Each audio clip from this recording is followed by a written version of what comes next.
안녕하세요. 결혼 6년 차에 접어든 40대 여성입니다. 전 이 채널을 즐겨 듣는 애청자이기도 한데요. 다른 사람들의 사연을 들으면서 기막힌 일을 겪는 건 나뿐만이 아니었구나 하는 생각에 적지 않은 위로를 받았습니다. 전 시댁에 완전 호구를 잡혀서 살 뻔한 경험이 있어요. 사람이 살다 보면 이런 일 저런 일 다 겪는다지만 가족이란 이름으로 볼모를 잡혀서 말 그대로 탈탈 털릴 뻔했죠. 지금은 모든 게 해결됐으니 웃으면서 말할 수 있지만 당시를 생각하면 여전히 소름이 돋곤 합니다. 전 유년 시절을 모자람 없이 자랐습니다. 사업을 크게 하시던 부모님 덕분에 나름 넉넉하게 살 수 있었죠. 그렇다고 사치가 심하거나 흥청망청 살았다는 건 아니에요. 부모님은 돈 10,000원을 쓰더라도 이유 없는 소비는 안 된다고 가르치셨습니다. 사업으로 성공을 거두었지만 부모님의 젊은 시절은 그리 녹록지가 않았답니다. 갖은 서름과 어려움을 극복한 후에야 그 자리에 오를 수 있었던 것이었죠.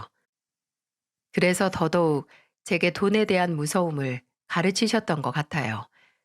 다른 건 몰라도 부모님의 그 교육만큼은 제가 인생을 살아가는데 큰 도움이 됐습니다. 제가 20살이 되던 해 부모님은 제게 충격적인 선언을 하셨습니다. 두 분이 이혼을 하기로 결정했다는 거였죠. 그동안 두 분의 사이가 좋지 않았지만 제가 성인이 될 때까지는 부부관계를 유지하기로 하셨대요. 그리고 제가 성인이 되면 깔끔하게 갈라서기로 했다는 거였죠. 전 나름 충격을 받았습니다. 두 분이 살가운 사이까지는 아니라는 건 알았지만 이 정도로 갈등을 겪고 계신지는 전혀 모르고 살았거든요. 그렇게 사이가 좋지 않으셨는데도 자식을 위해서 그동안 속을 내비치지 않고 인내한 부모님이 참 대단해 보였습니다.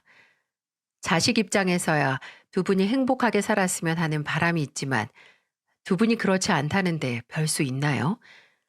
전 부모님의 결정을 인정할 수밖에 없었죠.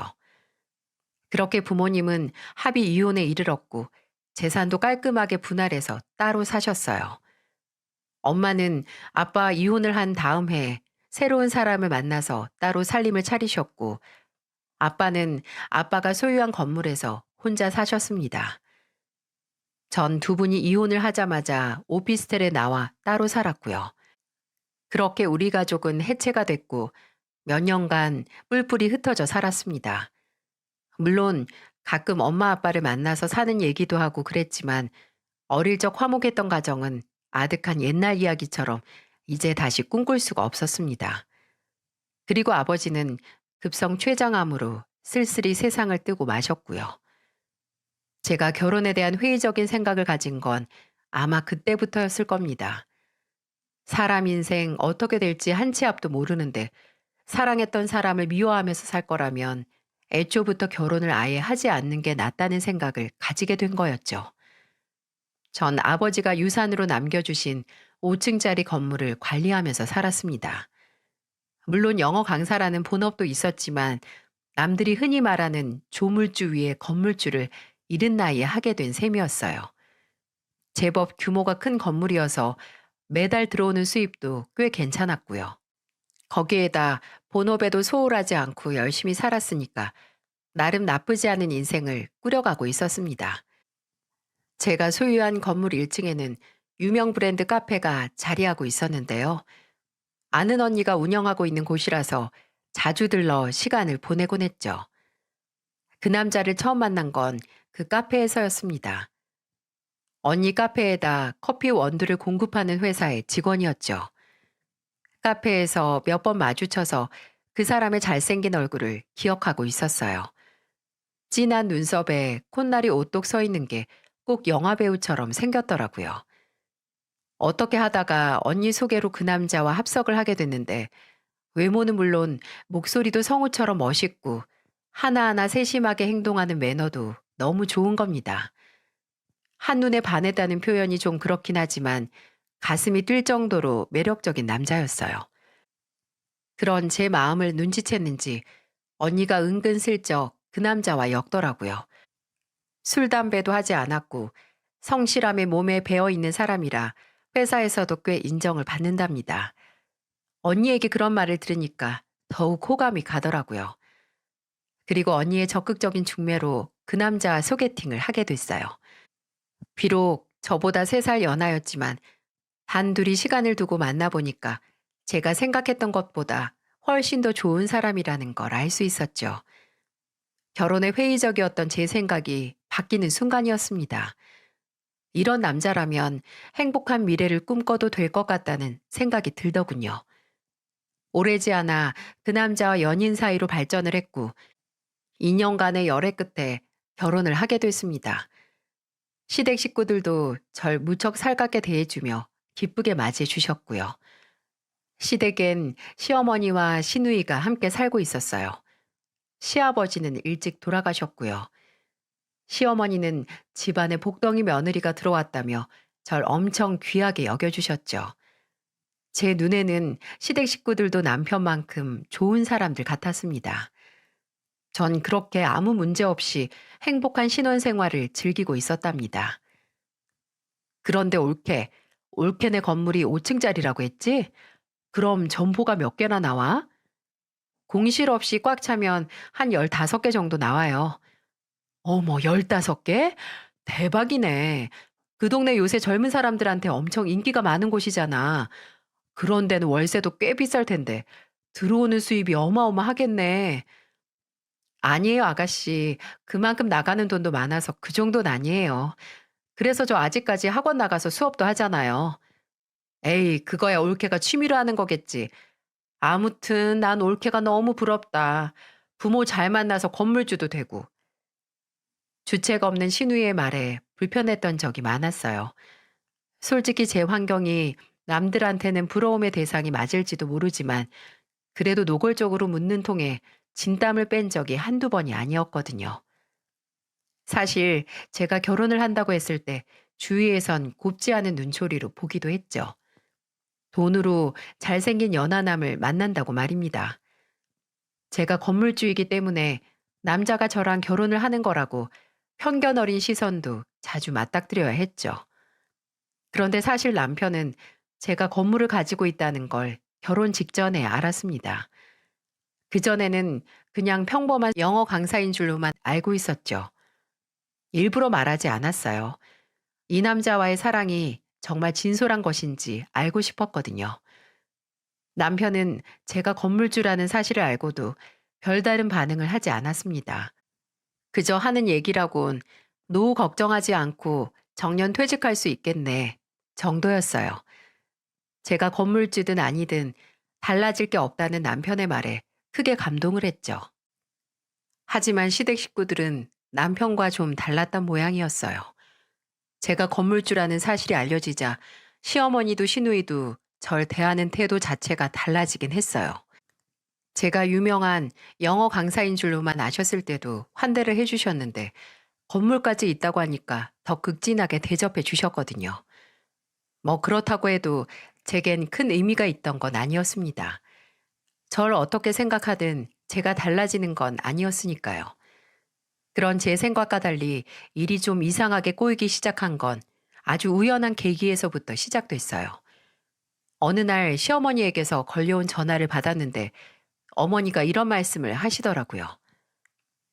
예, 네 건물 2층에 유명한 아구찜 매장 하나 있지? 내가 친구들을 데리고 거기에 가려고 하는데 혹시 건물주 DC 같은 건 없을까?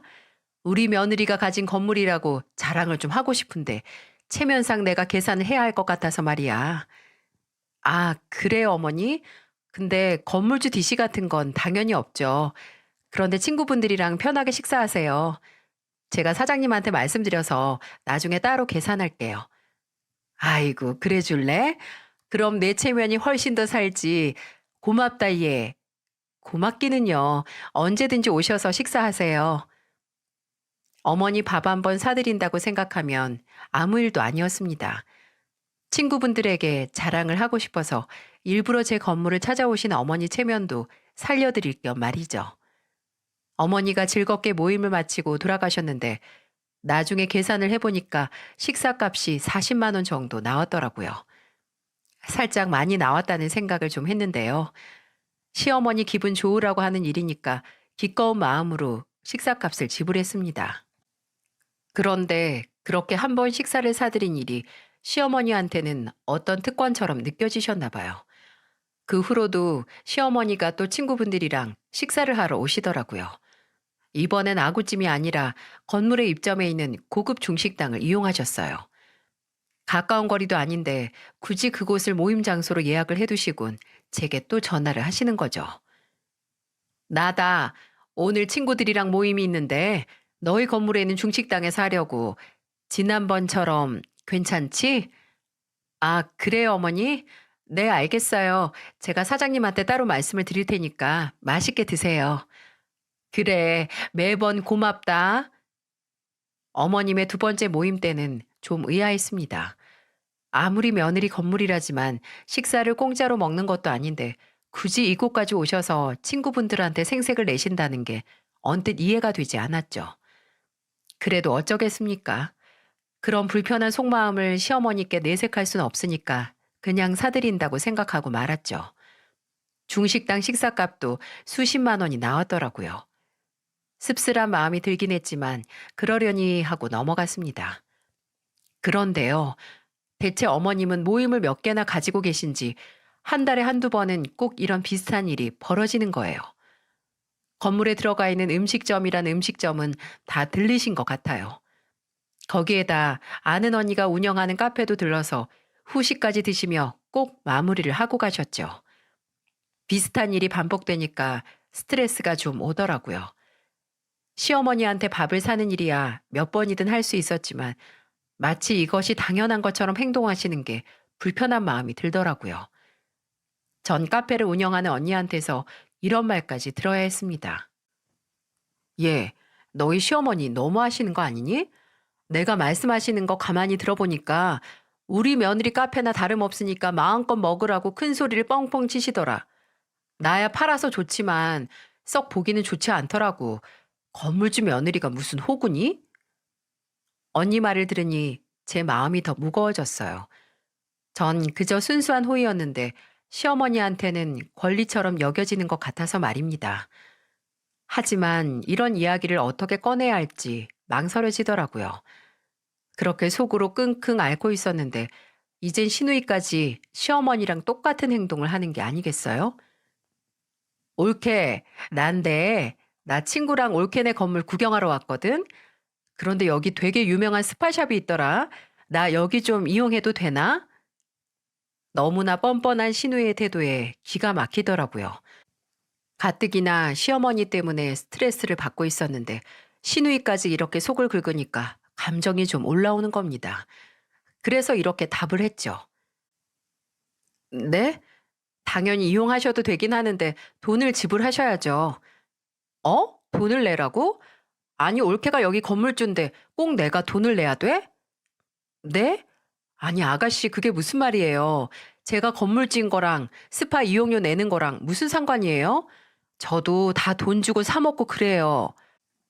아니, 내 말은 그게 아니라 엄마가 그러는데 올케 건물에 있는 매장을 이용하면 올케가 나중에 다 처리해 준다던데. 아니야?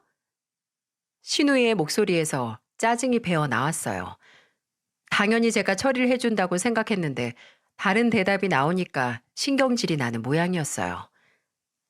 아가씨, 제가 다 처리를 해주는 게 아니라 어머님 편하게 식사하시라고 제가 몇 번 사드린 거예요. 다 제가 따로 계산을 해드린 거라고요. 그러니까 내 말이 엄만 해주는데 왜 난 안 해주냐고. 혹시 옳게 나한테 쓰는 건 아까워서 그래? 신우이의 적반하장식 태도가 기가 막혔어요. 신우이의 눈에는 제가 무슨 법인카드처럼 보이나 봐요. 제가 계산을 해주는 게 당연하다는 듯 말하는 게 어이가 없더라고요. 얼굴이 다 화끈거릴 만큼 기분이 상했지만 전 딱 이번만 넘어가기로 결정을 했습니다. 알았어요, 아가씨. 거기 스파샵 편하게 이용하세요. 제가 거기 사장님한테는 따로 말씀드릴게요. 그래? 설마 내가 올케한테 민폐 부린 건 아니지?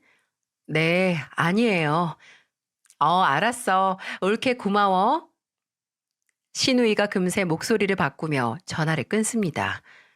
참, 이게 무슨 상황인지 황당하기 그지 없더라고요. 시어머니와 시누이가 마치 제 건물에 있는 건 마음껏 써도 된다는 착각에 빠진 모양이었어요. 대체 어떻게 하면 그런 생각을 할 수 있는지 궁금해지기까지 하더라고요. 전 혼자 고민을 해서는 답이 없다는 생각이 들었어요. 그래서 남편에게 그간 있던 일을 소상하게 말해주었죠. 그런데 제 예상과는 전혀 다른 반응이 나오더라고요. 엄마랑 누나가 좀 없이 살아서 그래. 당신도 알다시피 아버지가 일찍 돌아가셨잖아. 그러니까 그간 엄마가 살았던 인생이 얼마나 빡빡했겠어. 그런데 며느리가 건물주라고 하니까 엄마 입장에선 생색 좀 내보고 싶었겠지. 그래, 나도 거기까진 충분히 이해하는데 이건 좀 도가 지나치단 생각이 들어. 한두 번도 아니고 계속 이러시는 건 좀 아니지 않아? 게다가 아가씨는 자기 친구들까지 데리고 스파를 이용하시는데 내가 그 비용까지 대야 하는 게 맞냐고. 당신이 불편하게 생각할 수도 있는데 그 정도쯤은 배려해 줄 수 있잖아. 들뜬 마음에 그럴 수도 있다고 생각해. 이번은 그냥 넘어가지고 만약 계속 그러면 내가 엄마랑 누나한테 넌지시 말해줄게. 그럼 됐지? 남편의 말을 들으니 마음이 더 무거워졌어요. 마치 제가 옹졸하게 구는 것 같은 기분이 들었어요. 전 상식을 얘기하고 있었는데 남편은 가족 간의 정을 운운하고 있었죠. 그렇게 개운치 않은 기분으로 그 사건은 일단락이 됐습니다. 또 이런 일이 생기면 남편이 나서겠다고 했으니 전 잠시 침묵을 지키기로 결심했죠. 그런데 사건은 또 터져나오고 말았습니다. 카페 언니가 저한테 전화를 걸어와 정말 황당한 얘기를 하더라고요. 얘, 나연희 씨가 네 시누이 맞니? 그 사람 정말 웃기더라. 왜 언니? 무슨 일 있었어? 아니, 우리 카페 지인들이랑 몰려와서는 이것저것 다 시켜 먹더니 본인이 여기 건물주랑 가족이라면서 네가 다 알아서 해줄 거라는 거야. 내가 따로 들은 말이 없다고 하니까 막 성질을 내면서 당장 전화해보라고 고래고래 소리 지르는 거 있지? 뭐? 정말? 아가씨가 그런 짓을 했다고?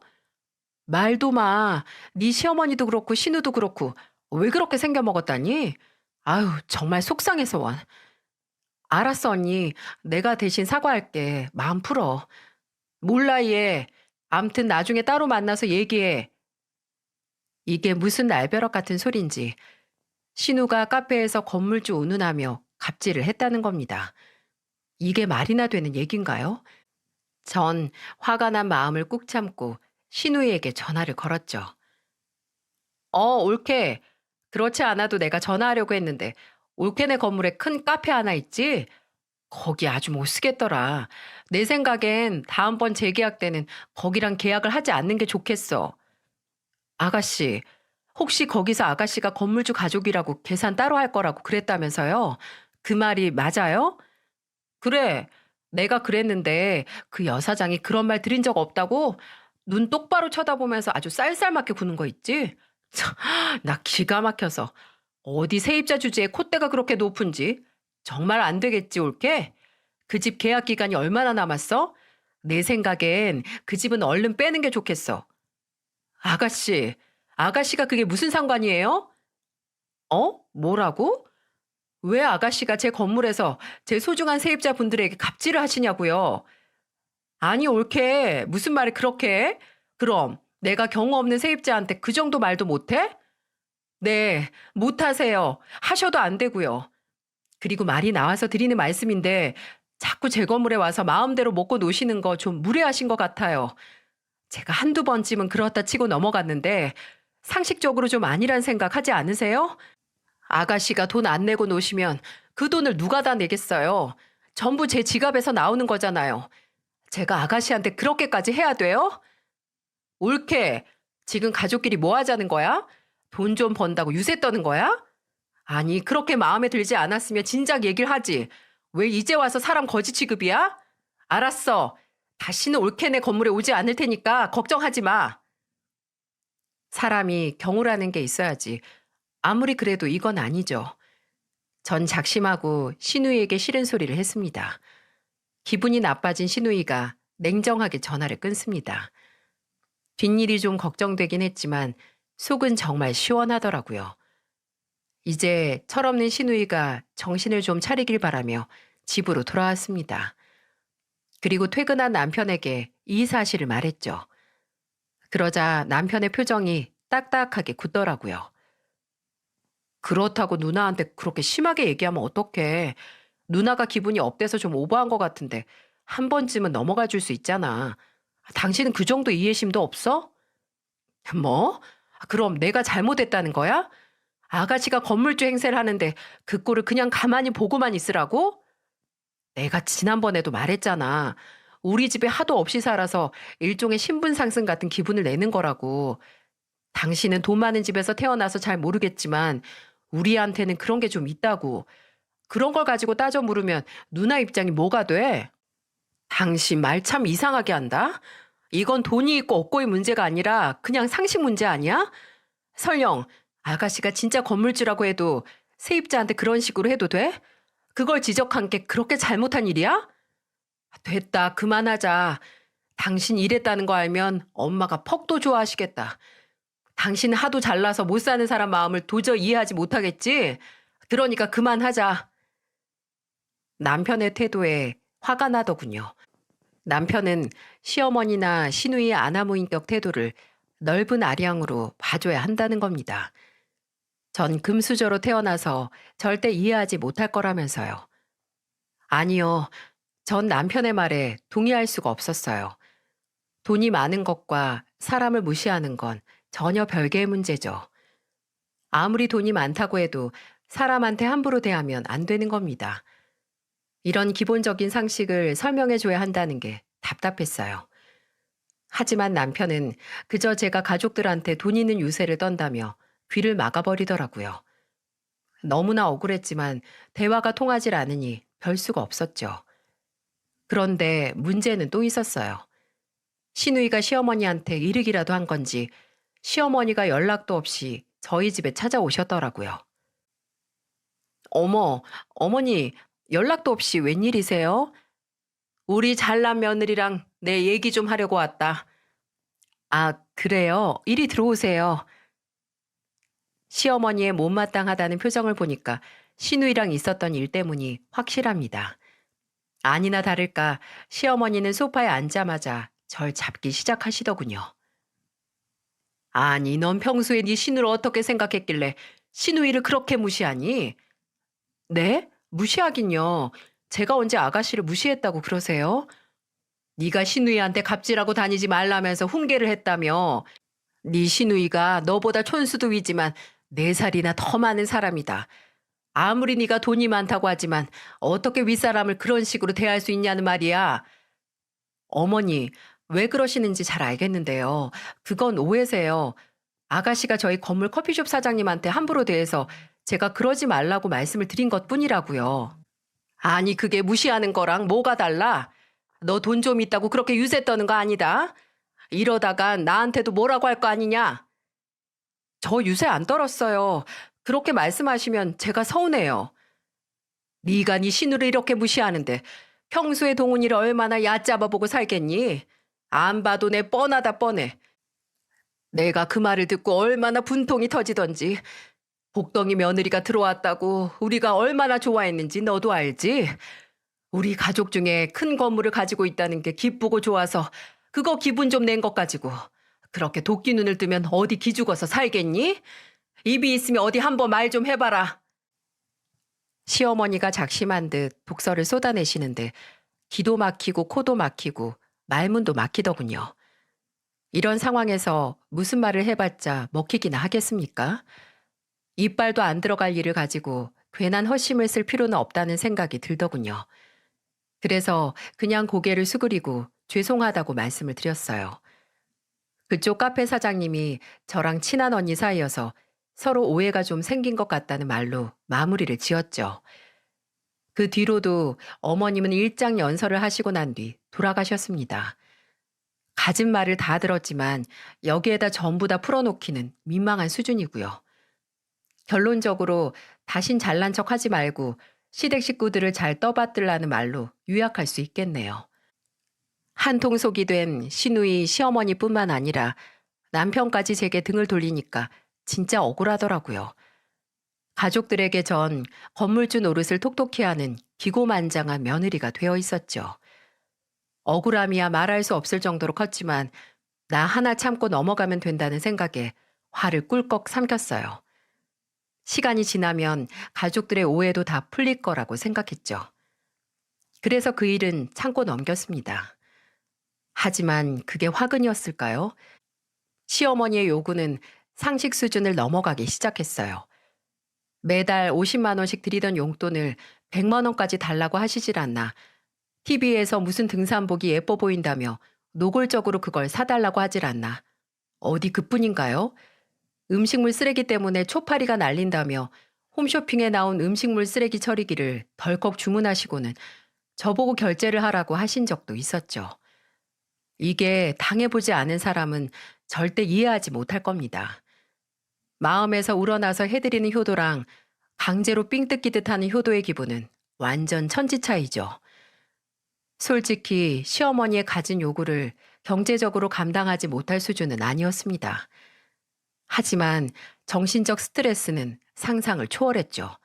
게다가 자기 엄마 편만 드는 남편에게 호소를 해봤자 아무 소용도 없었고요. 그렇다고 눈에 상심지를 켜고 시댁과 싸우자니 뒷감당이 걱정이 되고 이러지도 저러지도 못하는 진퇴양난의 상황이었죠. 제가 그렇게 고민을 하고 있는 사이 시어머니 행태는 넘지 말아야 할 선을 넘나들고 있었습니다. 내가 타고 다니는 차에서 자꾸 이상한 소리가 난다. 에어컨도 영 시원치가 않고 이걸 어쩌면 좋겠니? 아, 그래요. 어머니 카센터에는 가보셨어요? 카센터에 가봤자 무슨 소용이 있겠어. 차가 갈 때가 됐으니까 저러는 거지. 이걸 고치려고 들면 수리비가 더 나와요. 아무래도 내 생각엔 폐차를 하거나 팔아버리는 거나 해야 될 것 같아. 이래서 사람들이 외제차 외제차 하나 싶다. 네가 타고 다니는 차가 독일제지? 네, 독일차예요. 그래, 사람이 격에 맞게 살긴 살아야지. 돈 없고 다 늙어가는 내 주제에 무슨 독일차를 타겠어. 너처럼 돈 많고 젊은 애나 어울리지. 시어머니의 넋두리엔 목적이 정확하게 들어있었어요.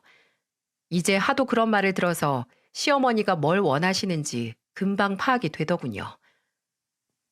어머니, 차 바꾸시고 싶으세요? 바꾸면야 얼마나 좋겠니. 나도 타고 네 시누이도 같이 타고 내 친구도 벤츠인가 벤진가 하는 차를 타고 다니는데 아주 사람이 달라 보이더라. 왜? 우리 예쁜 며느리가 시어머니 차 한번 바꿔줄 마음이 있나? 네, 어머니, 제가 적당한 걸로 한번 알아볼게요. 아이고, 그러면야 난 너무 좋지. 그 차 색깔은 내가 결정할 테니까 나한테 꼭 물어봐야 된다. 네, 알겠어요, 어머니. 이젠 차까지 바꿔달라고 성하시니 두 손 두 발 다 들었습니다. 사실 저도 거의 반 포기 상태였어요. 그래도 혹시 몰라서 남편에게 말을 해봤습니다. 여보, 어머니가 차 좀 바꿔달라시네. 차? 엄마가 타고 다니는 차? 어, 차에서 소리가 난다고 외제차로 좀 알아봐 달래. 어떻게 생각해? 글쎄, 엄마가 타고 다니던 차가 좀 오래됐긴 한데 당신 괜찮겠어? 내가 안 괜찮으면 안 바꿔드려도 돼? 아니, 꼭 그런 말은 아니고 자식들이 능력이 되면 바꿔드리는 것도 나쁘지 않지 뭐. 절 똑바로 쳐다보지도 못하고 지도 말끝을 흐리는 걸 보니까 미안하긴 한 모양이었어요. 이러다가 사는 집도 바꿔달라는 말도 정말 나올 것 같더라고요. 하지만 입씨름을 해봤자 제가 손해라는 걸 전 잘 알고 있었어요. 어차피 해드릴 거 빨리 처리하자는 마음으로 아는 딜러에게 부탁을 해서 어머니 차를 알아봐 드렸죠. 딜러를 만나서 차를 구경한 어머니는 잔뜩 신이 난 목소리로 전화를 하시더라고요. 며느리, 차 구경했어. 너무 좋더라.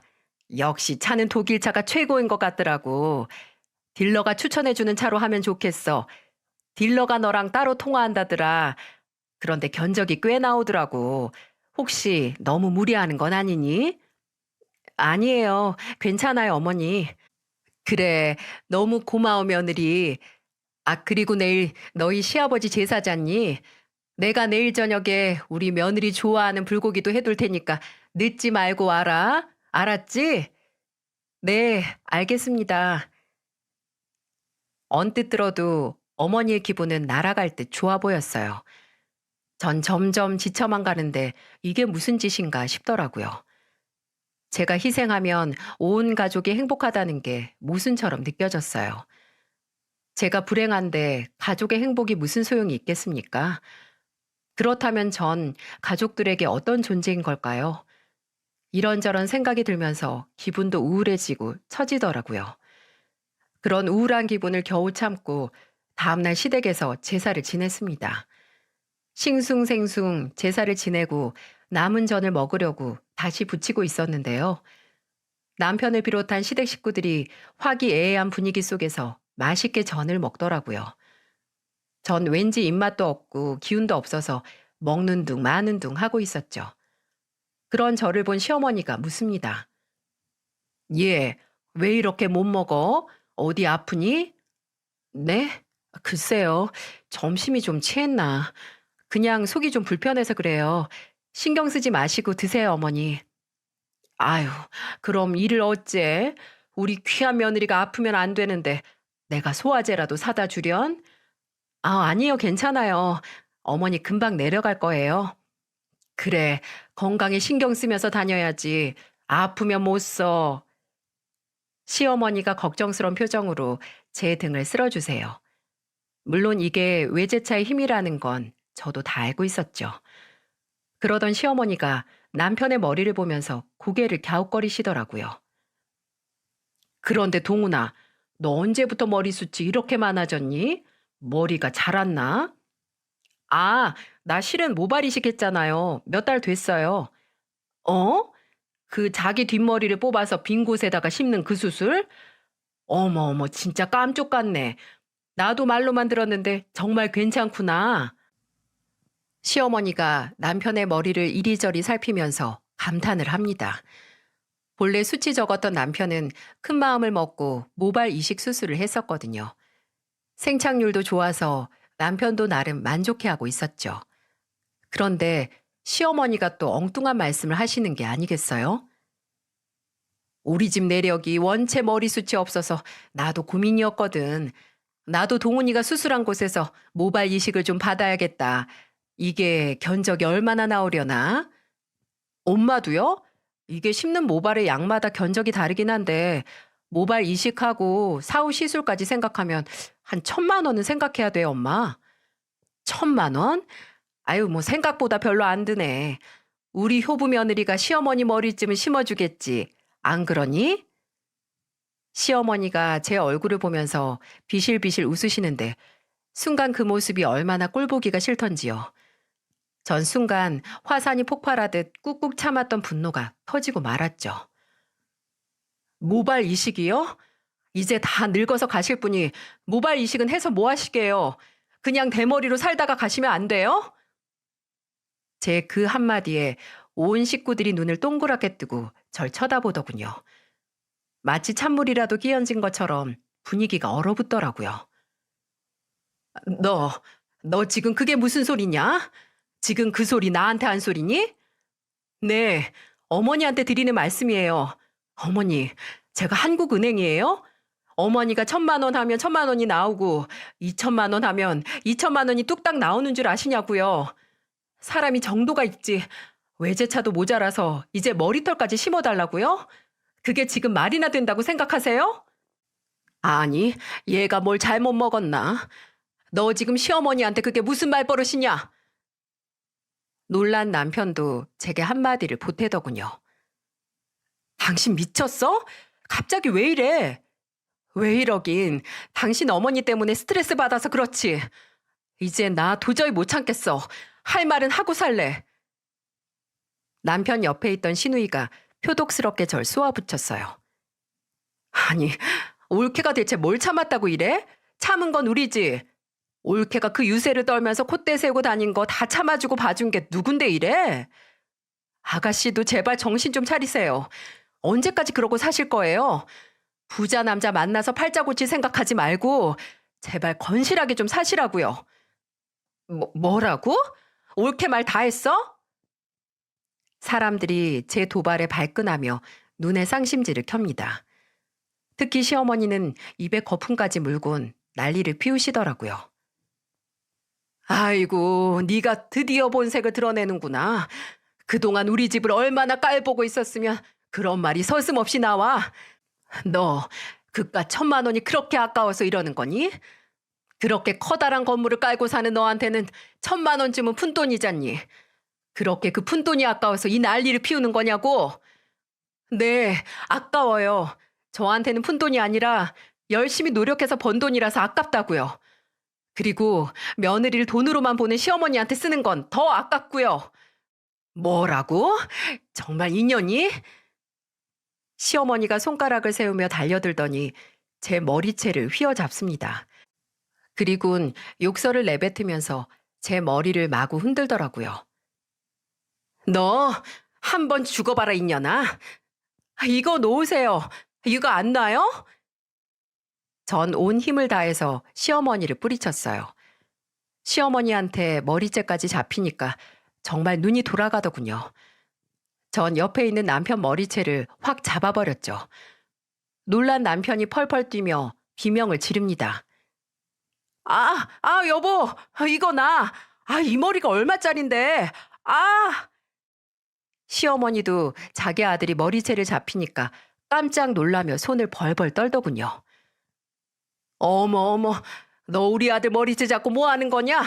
아이고, 당장 그거 놓지 못해? 내가 당신들 호구니? 그래, 소중한 네 아들 반납할 테니까 이제 니들끼리 잘 먹고 잘 살아라. 전 남편 머리털을 다 뽑아버리고 난 후 시댁 대문을 박차고 나와버렸어요. 정말 난리도 그런 난리가 없었죠.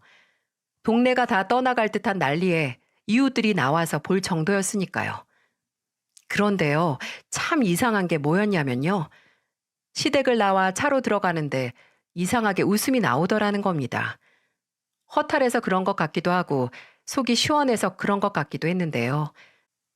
낯빛이 하얗게 질린 시어머니의 표정과 소중한 머리카락이 죄에 뽑혀 절망한 남편 표정이 교차하면서 웃음이 피식 절로 나오더라고요. 아무튼 전 그 길로 집으로 돌아가 남편한테 문자를 보냈습니다. 그 내용은 이랬어요. 짐은 따로 보낼 테니까 집에 들어오지 말라는 말과 함께 이제 당신과 당신 식구들이랑 엮여서 살고 싶지 않으니까 이혼을 하자고 했어요. 소송을 해도 좋고 합의를 해도 좋은데 당신한테는 합의가 더 나을 거라고 은근한 협박도 곁들였죠. 그리고 전 곧바로 이혼을 준비했어요. 아는 변호사를 통해 이혼 서류를 꾸몄고 남편에게 보내버렸어요. 하지만 며칠 후 슬며시 집에 들어온 남편이 제게 털썩 무릎을 꿇더니 싹싹 빌더군요. 다신 이런 일 없게 할 테니 제발 이혼만은 말아달라면서 말입니다. 여보, 난 죄가 없잖아. 이제 당신이 엄마랑 누나 볼 일은 없게 만들 테니까 제발 이혼하잔 말은 하지 마. 어? 겨우 자리를 잡은 모발들이 숭덩숭덩 빠져있는 남편의 모습을 보니까 마음이 좀 약해지더라고요. 정말 제가 남편의 머리털만 뜯지 않았다면 뒤도 안 돌아보고 이혼을 했을 텐데 그게 좀 미안해서 일단 참기로 했죠.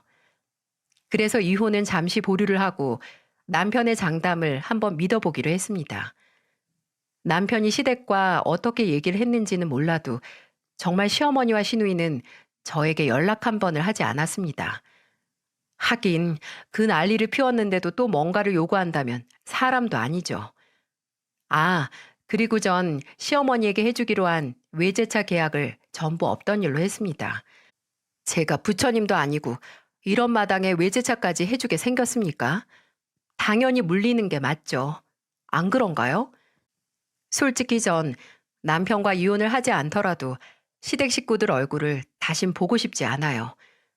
남편에게도 그 부분을 여러 번 확답을 받았고요. 남편이 따로 시댁 식구들과 연락을 하는 것까진 막을 수 없겠지만 저와 부딪히는 일은 결코 만들고 싶지 않았습니다. 그리고 남편과의 약속은 지금까지 잘 지켜졌어요. 정말 시어머니와 시누이 얼굴을 보지 않고 사니까 삶의 질 자체가 달라지더라고요. 가슴 속에 얹힌 돌덩이가 치워진 것 같은 기분이 들었다랄까요? 이래서 사람이 돈보다는 마음 편하게 살아야 한다는 말들을 하나 봅니다. 사실 이 사연은 아직 현재 진행형이에요. 이제 남편이 가끔 제 마음을 슬쩍슬쩍 떠보기도 하거든요. 하지만 전 여지를 조금도 주지 않고 있어요. 시댁 생각만 하면 머리칼이 쭈뼛설 정도로 소름이 끼칩니다. 모르긴 몰라도 아마 계속 이렇게 살지 않을까 싶네요. 저 그렇게 잘못한 거 아니죠? 여러분들이 어떻게 생각하시는지도 참 궁금하네요. 제 사연은 여기까지고 앞으로도 이 채널을 열심히 애청할 생각입니다.